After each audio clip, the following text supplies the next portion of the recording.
Alrighty, everybody.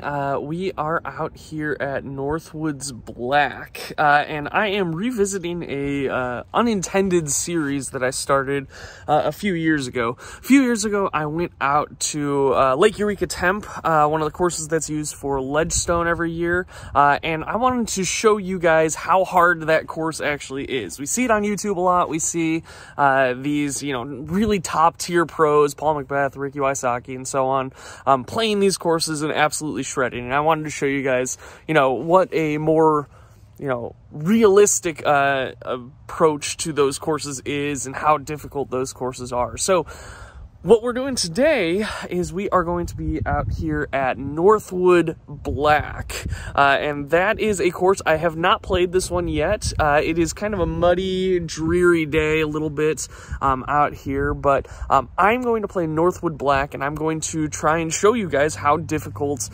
this course actually is.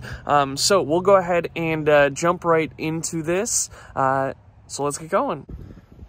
All right, everybody, so here is a map of the course and the total distance. I'll be playing the longs, which is a total of 10,499 feet, a par 68. So this is gonna be a pretty difficult trek here. I watched the ledgestone insurance coverage from last year a few days ago to give me kind of a better idea, and yeah, this looks hard. So I think a good goal for me, just based on what I've seen and what I've heard, is if I can get below, honestly, if we set the bar low, an 80, but ideally around a 75, I think that would be me playing fantastic. So let's go ahead and take a look. Alrighty, so hole one here is 455 feet downhill, par 3. Looks like there's OB on the left. Looks like kind of the big goal is just to hit the gap. So that's what I'm going to go for. I'm going to try and throw a champion sidewinder down there. So it looks like right is way better than left. So I'm going to just try and throw this. This is pretty understable, so it should turn most of the flight here. So let's try.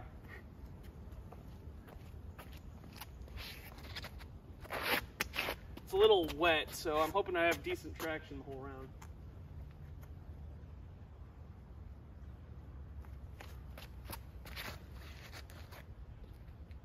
Little overturned. You know what? Considering it's my first shot, I'll take hitting the gap and probably having an easy 3. Alrighty, so a bit about me before we get too far into the round here. So like I said, my name is Tad Carlson. I am a pro from Champaign. I'm 975 rated, and yeah, I'm really excited to try out this course. I've heard a lot. For my game specifically, just so you guys can kind of get a metric here, I'm not like a flashy player necessarily in many ways. I throw, 425-ish for a distance driver. I putt decently. I'm all around just, solid but not exceptional. So I'm interested to see how this course tests me as we move forward. So let's go ahead and play my next shot.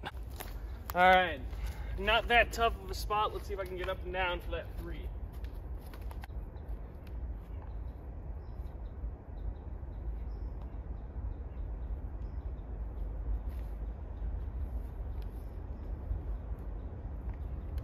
Should be good. Pars is what I'm after out here. All right, so nice, easy Omega upshot and pretty simple tap in. Par on the first. Alrighty, so hole 2 here. We got 580 feet, sorry. Dogleg right. If I remember from the coverage, this one, it's mostly just about hitting the landing zone. Because it's my first time out here, I don't exactly know what the landing zone is, so I'm going to play it as about probably like 320-ish, see if I can land it somewhere up there and have an approach. So let's go. Alrighty, so this one is pretty far uphill. It definitely doesn't look like that on the video coverage. You guys are probably tired of hearing that, but this is a lot more uphill than it looks on Jomez and stuff.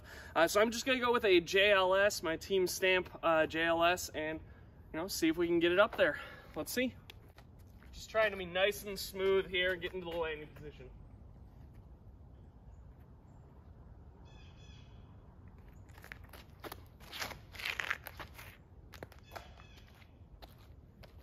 Well, way low, but we're up there in the fairway at least, so let's hope we can scramble for a par. All right, so here is the ideal landing zone. Looking back at the tee, you can kind of see my bag right in the distance there. That is where my shot ended up. This is where my shot should be, so that I have this clear line towards the pin. Now, I think probably my smartest play would be probably just end up laying up to about here and then trying to get up and down for the par. So let's do it.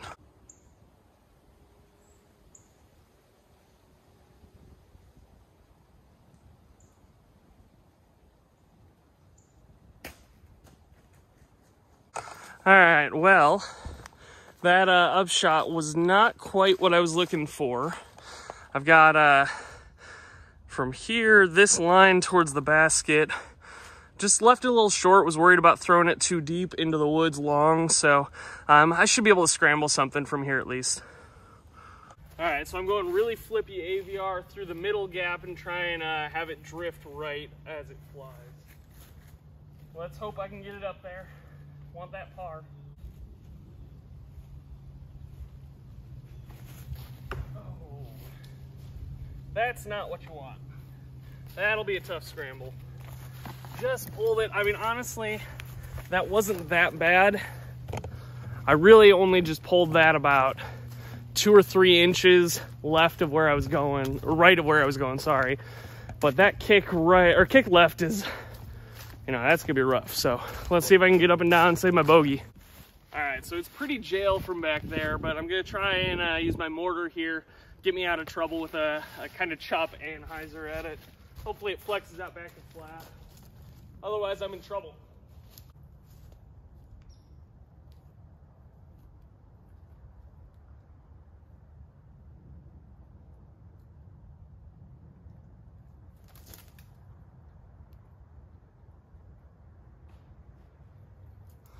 All right.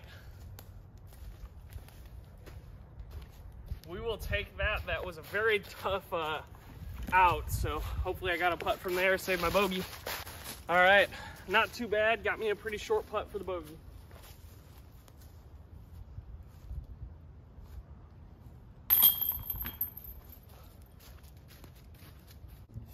All right, so hole 3 here. I'm in the middle of the fairway. There's the tee down there. So we got kind of a tight gap down through the gap here, and then it doglegs pretty hard to the right. You can see it kind of drifting off to the right over there. So I think the play is honestly aim right at this big tree, which is pretty straight from the tee, and then anything that drifts right goes mostly straight and then drifts right is kind of what I'm looking for. So let's see what we can do. All right, so I'm looking for something that's pretty straight with a bit of a fade. So I'm gonna throw my Team Stamp Orion LF, see if I can just kind of pop it forehand straight for a while and then have it tail off just at the end of the flight. So let's see if we can do it.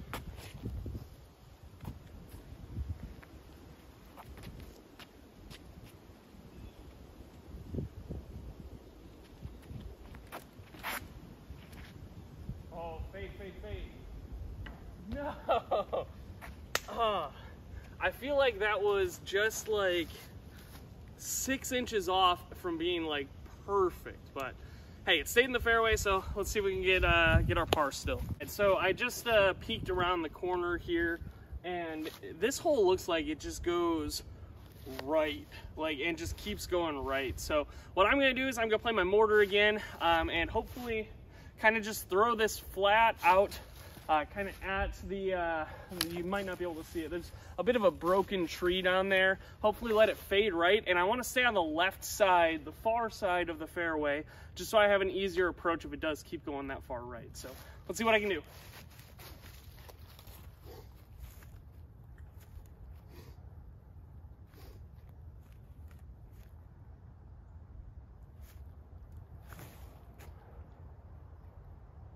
get past it. All right, I think we're good. That looked pretty decent.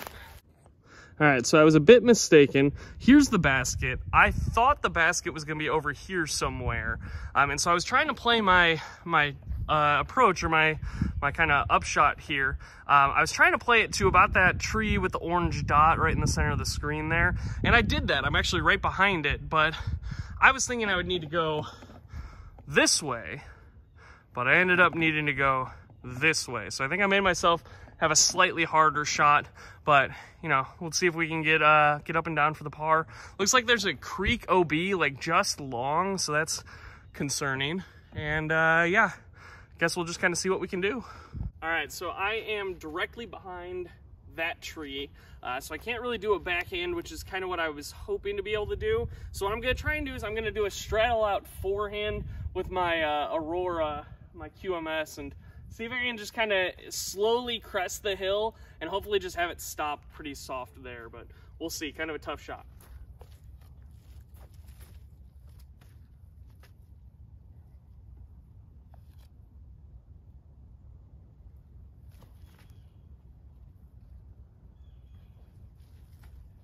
Didn't quite push it enough. I think I was getting worried about that that creek long. So I'll have a straight downhill putt, I think, for my par. So let's see what I got. All right, so here's where my disc ended up. There's the basket, directly on the other side of these two trees. So I don't exactly know what I'll do yet. It might be smart just to try and lay up and save my bogey, but I'm a fairly aggressive putter, so I think I'll probably run it. Whew, that's a skinny gap. You know what? It's for the video. I'll go ahead and try the skinny gap. This is not what I recommend in a tournament.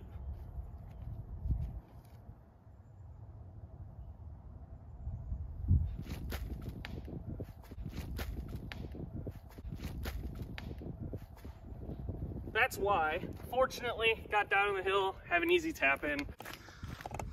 All right, here's my shot where it ended up. So I just barely nicked this small, the really, really small tree right there with my putt. So let's go ahead and just see if we can tap in for the bogey.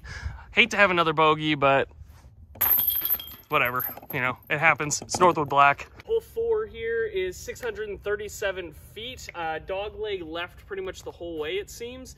It looks to me like it's probably better to be right than left.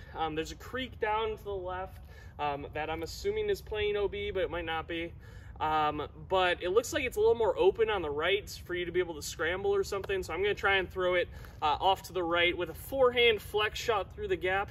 I think it's kind of a backhand sucker hole, unless you got something really understable that can drift to the right after hyzering for a while.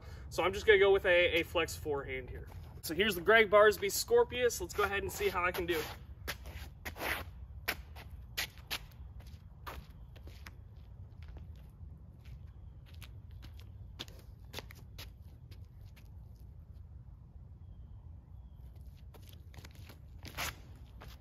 Flex out, flex out.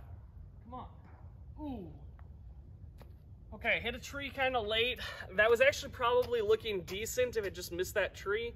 But I mean, there's a lot of trees out here, so I guess just being in the fairway again is good, is what you're looking for.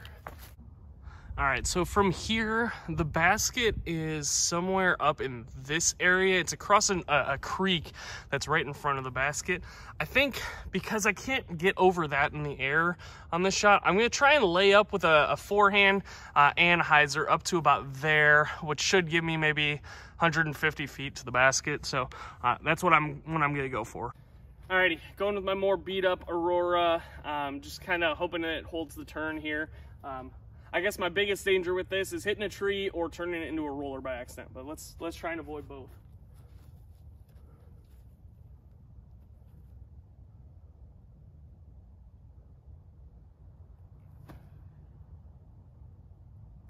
Oh, no.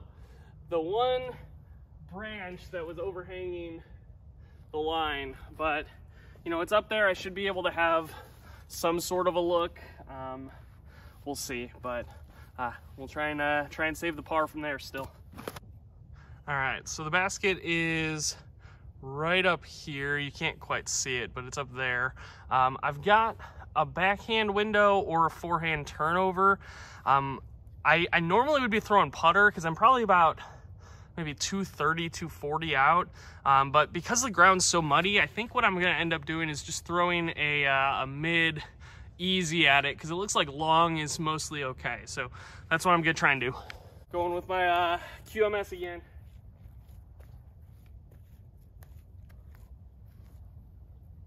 Big thing, don't be early on this shot.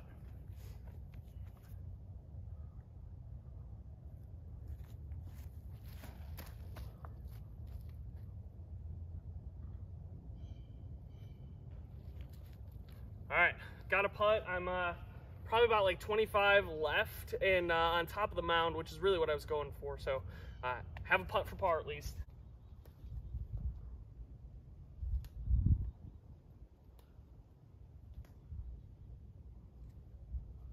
Got a spin putt this.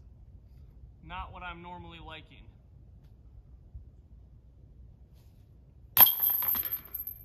Whew. All right. 2 over through 4, not bad. All right, so this is the quote unquote easy hole, hole 5 here, 451 feet. What you need to do is just throw it straight, kind of, pretty much straight through the gap. I think you're supposed to play it about like 260. I'm gonna walk up there and just try and estimate on my own, but we'll see. I think it's supposed to be a shot there and then a shot right turning up the hill. So I'll go ahead and get going. All right, so it turns out it's more like probably about 280 or so to the landing zone. So I'm just gonna go with an easy mid, straight Aurora, slightly understable Aurora, and try and skitter it on up there. So let's see.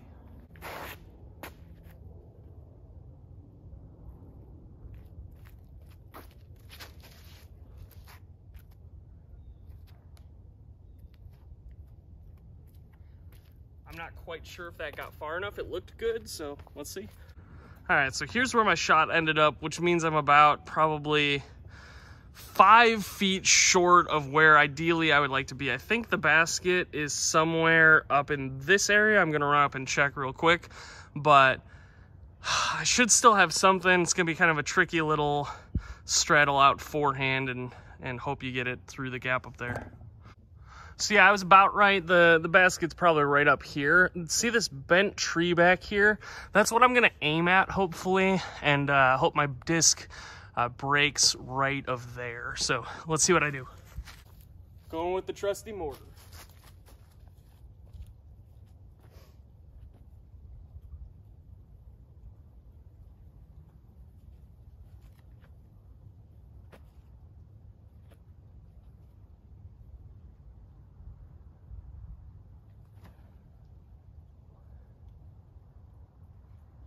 Little right of where I was going, but I think that's gonna be a putt still. Which would be my first birdie, which would be great. All right, so here's my next putt, just a teeny bit of a straddle, probably like 20 feet. Let's hope I get it.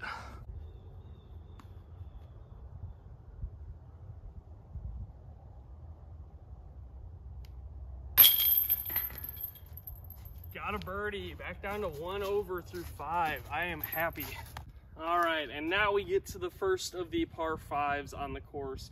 Hole 6 here is 947 feet from the longs here.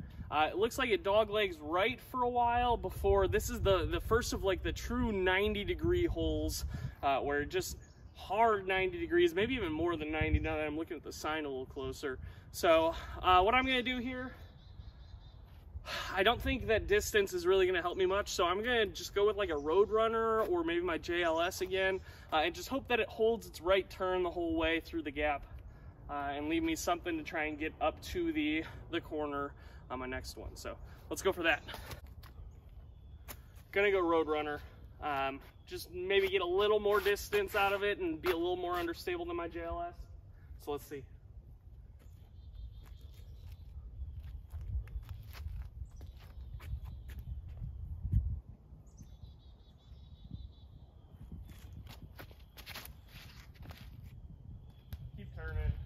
turning.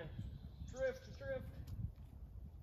Honestly, don't know if I could have done much better than that. That just held its drift for a while. We'll see what I got, but that was pretty much the exact shot I was going for. So kind of happy about that still. All right, so here I am in the middle of the fairway actually, so I'm really happy about this shot. And this is just honestly kind of where I start to think.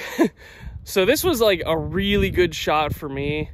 Like when I was watching the Ledgestone coverage, there were people like a good 100 feet further than this middle of the fairway. So, you know, I think that just kind of highlights the difference of players on this course. Like I'm not by any means like weak distance wise. I throw over 400 still, which is better than most people, but like even that, which this shot was probably a good like 350 to 370, somewhere in there, just a controlled anhyzer. Even that is, the pros are just going way further. So just something to think about, and a reminder for me that this course is not designed for me. This course is designed for people who are much, much better at the game than I am. So good to remember. All right, so what I'm gonna do here now is I'm gonna throw maybe my T-bird, honestly, and try and go around the corner. I think the miss is definitely long through the gap. Should be able to scramble from there. You definitely don't want to be early left in this stuff and still have to get around the corner. So I'm gonna try and throw my T-bird pretty flat out there, hope it fades left, and hopefully stays in the fairway so I can have an approach shot for the birdie. So let's see. Not the best traction here. Hopefully I have a decent shot. I think just smooth is the trick here. Just don't try and crush it.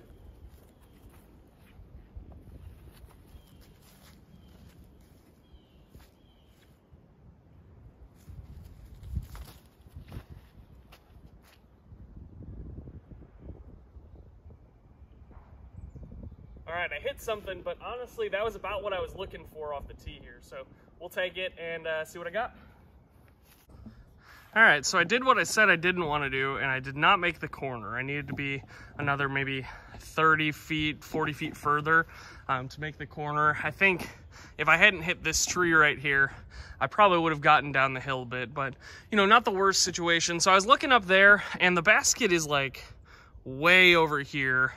And there's a creek down on the bottom of the hill there. So I'm kind of thinking my best play is just to play like a putter backhand back into the fairway straight through the gap right up here.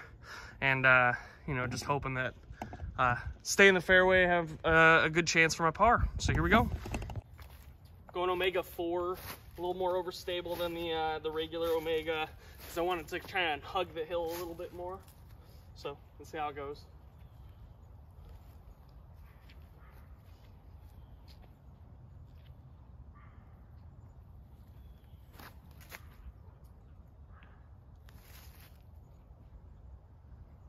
Pulled it out of my hand probably a good 5 feet, so that's not good, but I think it got through and down into the fairway, so I'll have some sort of approach. Hopefully be able to save my par after those two first good shots.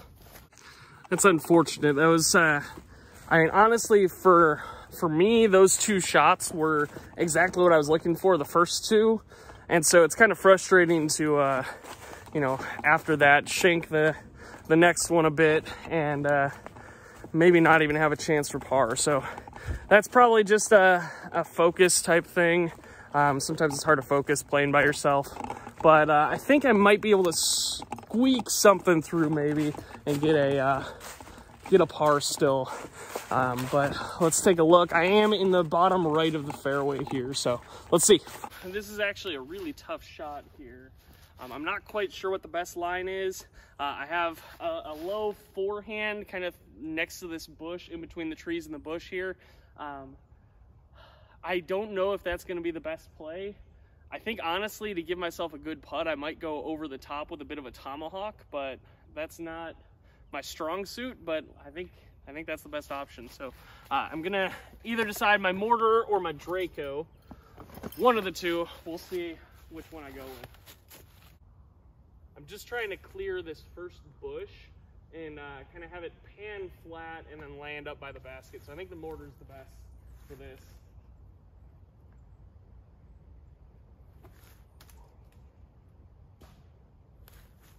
right, that worked out great actually, and I should have a pretty short putt, I think, for the par here. All right, so a bit unlucky. I got caught up by a root here. So I've got probably about a 33-foot putt, circle's edge coming back at it. So let's see if I can save the par on this one after some odd shots.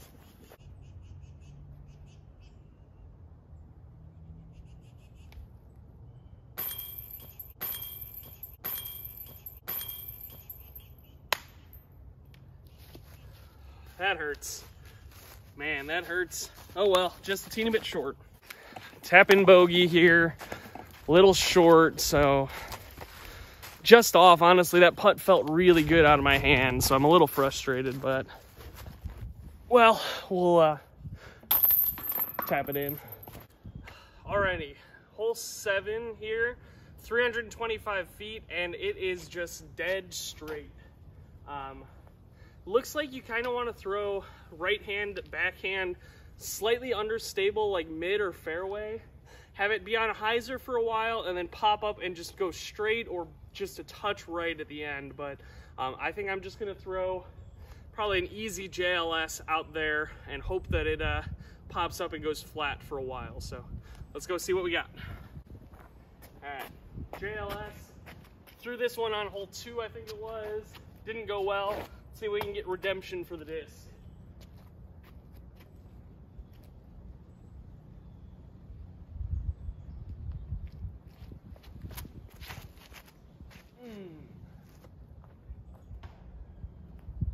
Did not get redemption for the disc. Way overturned. I needed that on a lot more hyzer. But I think we might have a good shot at getting up and down for par at least. So let's see what we got. So I probably overpowered that JLS a little bit, and that's why it turned. Also missed the hyzer a little bit too much. I think I was getting a little more afraid of these trees on the left here, which kind of makes sense because they're the first group of trees that you're really possibly gonna hit. So I figured, I guess, missing right here wouldn't be the worst. Although now that I look at it, there might be an OB farm, but I'm not seeing any stakes. But whatever, I got a shot from the fairway here. So let's hopefully get up and down and save this this par. Alrighty, so I got a shot here, an upshot here, where there's not really a good option. I could do like a big anhyzer backhand around the side. I could do like a flex forehand, or I could just do a putter right up the middle. Since the trees, this is some unimportant mental game thing. Since the trees that I'd be likely to hit going with the backhand are closer to the pin, the backhand putter, I'm gonna go backhand putter just because I think, you know, if I do miss my line and hit one of those trees, I still have a putt. Versus if I do this big anhyzer, I do the flex forehand, I'm likely to actually like hit a tree early and not have really a good putt. So I'm going with this backhand putter just to try and minimize the risk a little bit.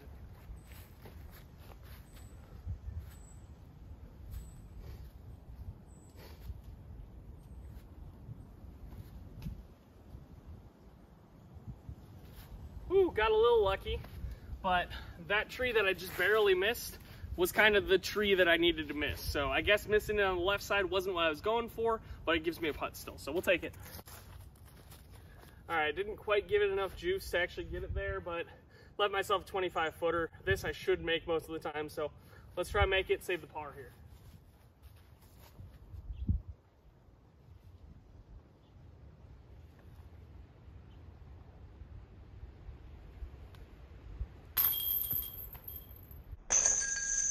This I should make most of the time. Whew, man, just missed it. You know, not a bad putt, just a little left, needed to commit a little bit more, but we'll take the bogey and move on, try and bounce back on the next one. All right, so this is kind of the hole that I was most worried about when I was you're planning on playing out here. Hole 8, 389 feet, downhill over death. So this one, I put you on top of the tee box here, put the camera here, just so you can see kind of the gravity of this shot over this huge ravine area down here onto this little kind of peninsula that's sticking out over the creek. Very tough shot. I've been trying to think what my shot would actually be on this hole, and I think the best play is throw something straight to slightly overstable, because left is at least safe. You're not going to go OB down the ravine if you're left. So I'm going to try and throw my Orion LS on a little bit of a hyzer flip line, keep it straight, finishing left, and hopefully, you know, getting up there for maybe a birdie. We'll see though. And that whole business about the birdie, probably not going to happen. I'll be happy with a par. All right, so the basket is right down by that log wall. So let's try and throw the Orion LS. Serious, try and get it down there. Give myself a look. Let's hope. You know, it's never good to be scared about a tee shot that you're about to throw. This one's scaring me. I really hope I can get this one through. So for those types of shot, you just kind of have to get confident. Trust your body, trust yourself. Think about all the repetitions you've done of these throws and try and do it. So that's what I'm going to try and do here.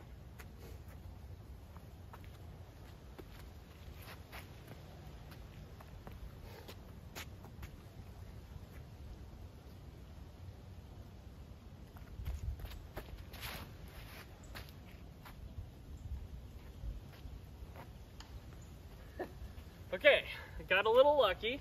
Missed my gap, but got through the trees out there, hopefully for a jump putt par. So we'll see.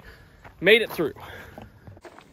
The other weird thing about that hole 8 here, is like, I actually might have had too much disc with a 9 speed there. It's so far downhill that I think I probably should have gone with something less fast, maybe like my Eagle or something, just to punch it through. But like, also it's about a confidence thing, and I'm pretty confident with that Orion LS, OLS. And so, you know, even though it might not have been the right shot, the right disc for the hole, if you know that it's going to put you in play, or you're more confident that it'll put you in play, that's the disc you should pick. Even if it doesn't necessarily fit the hole exactly, you should try and pick what will put you in play so you avoid the big numbers. So I hopefully will be able to get up and down here for my par. All right, so I'm gonna just jump putt down here on the left. I know that left is a lot safer than right, so I'm gonna purposefully try and hyzer it left of the basket. I am not running this in the slightest.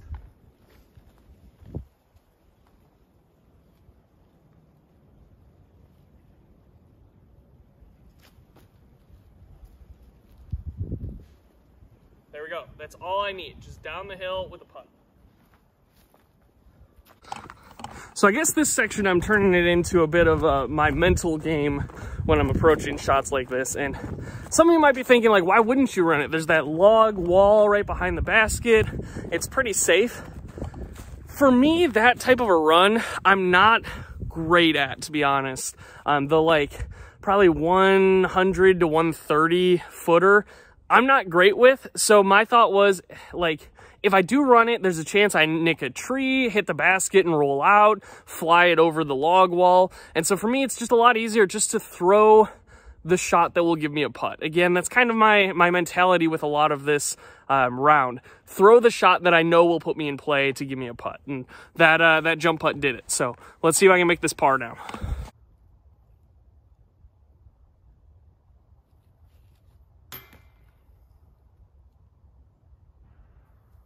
That was not committed. The whole hole I've played exactly how I wanted to, or mostly how I wanted to. Just didn't commit on the putt. That's frustrating.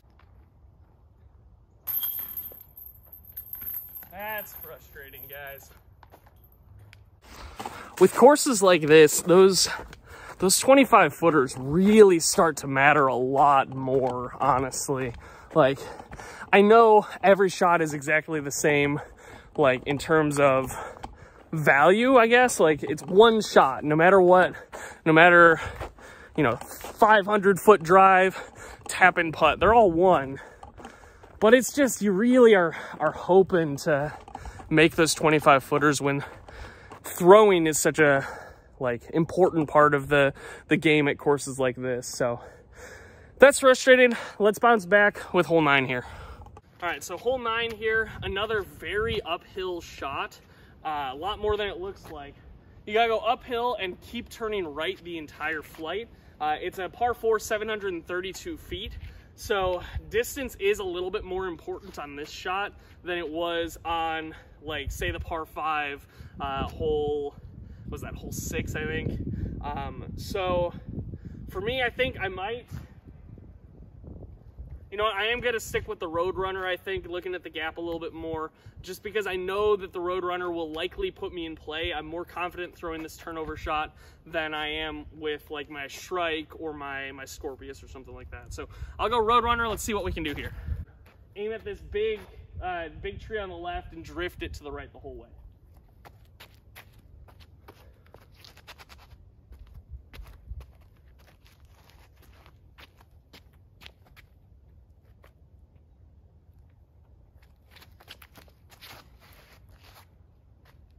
Keep turning, keep turning, keep turning. The uphill got me a little bit, just didn't hold the turn quite as long as I was wanting, but it's up there at least. So I should be able to make something work for maybe a par, maybe hopefully a par, maybe a birdie, hopefully a par though. Playing this hole again, I think what I need to do actually is throw a forehand just to get me to the right, because the hole kind of snakes, turning to the right first, then turning back to the left. And so really being further right is kind of ideal versus where I'm at. I don't think I'm going to have much of a look. I might have to just lay up back into the fairway again, but we'll see. All right, so the basket is back in that area. I don't really have a line through all this stuff. So what I'm gonna do is I'm gonna do a big forehand out wide over here and just kind of let it drift back to the right the whole way. I'm trying to stay in the fairway ideally. This is actually a shot that I'm decent at, so we'll see if we can do that. All right, for this one, I gotta go kind of high. So I'm gonna throw my Sidewinder again just to make sure it drifts left the whole way. So here we go.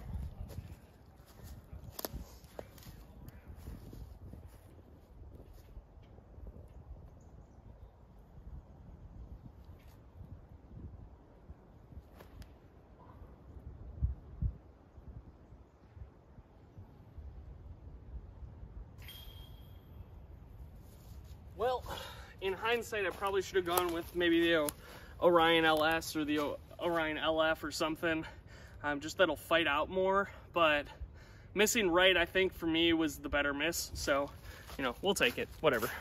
Alrighty, so I don't really have a good line at it, so I'm gonna have to kind of play a hopeful skip shot where I'm kind of hoping to get a little lucky on it.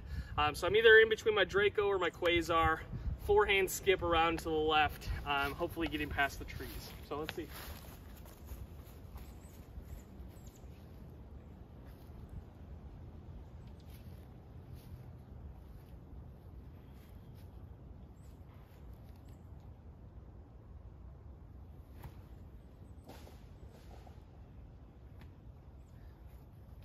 Way low. You know, this is the thing that wooded courses do that's, I mean, good for your game, even if it's just kind of beating up on you, which it kind of is for me a little bit right now. And that is, it makes you throw shots that you're not normally throwing, which is great practice. Because, like, imagine if I was here in a tournament and I had to throw that type of a shot and I've never done that before, or I haven't done something similar like that before. That's not going to be helpful for me. So even though this course is kind of eating my lunch money a little bit, I'll be happy with it. And I mean, I'm not playing bad yet.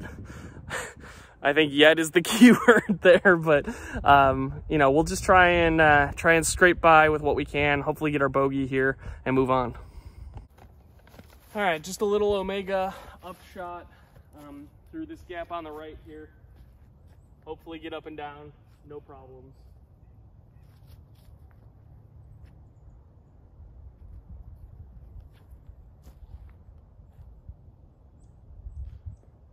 A little longer than I was hoping, but I made the gap at least, so, you know, could be worse. All right, confidence builder putt here. Missed a couple short ones, or inside the circle already. Let's make sure we get this one. There we go. All right. Bogey again, but could have been a lot worse. So we'll take it. All right, so I think based on my counting that I'm 5 over through the front 9 here. So not great, especially considering that I was only 1 over through, I think, hole 5 it was. So these stairs are really awkward distances. Sorry that it's so bumpy here, but so, you know, we'll try and bounce back. 5 over is, I mean, honestly, it was really hard for me to understand what I should be expecting out here. I said 75 at the top, which I think is definitely still achievable. I know the back nine's pretty tough out here, but like, I mean, I've dropped, I think it's like 3 shots on missed putts inside the circle. So if I can just clean that up a little bit on the back nine here, I should be fine. I shouldn't have much of a problem. So, you know, we'll just kind of have to see what we can do, try and battle through it, and, you know, definitely hoping to beat 80, but there's 2 par 5s that apparently wreak havoc. So let's see what we can do. Alrighty, everybody, future Tad here. So I was going through and editing the video here, and little did I realize that the front 9 on its own was over 40 minutes long. So I'm going to go ahead and split this into 2 parts, so you can catch the back 9 coming up on my channel in a little bit here. I want to thank my sponsors, Plastic Addicts and Millennium Golf Discs, for their continued support. I wish everyone a great new year. Hope you have fun, stay safe, and if you can, throw some discs. See ya.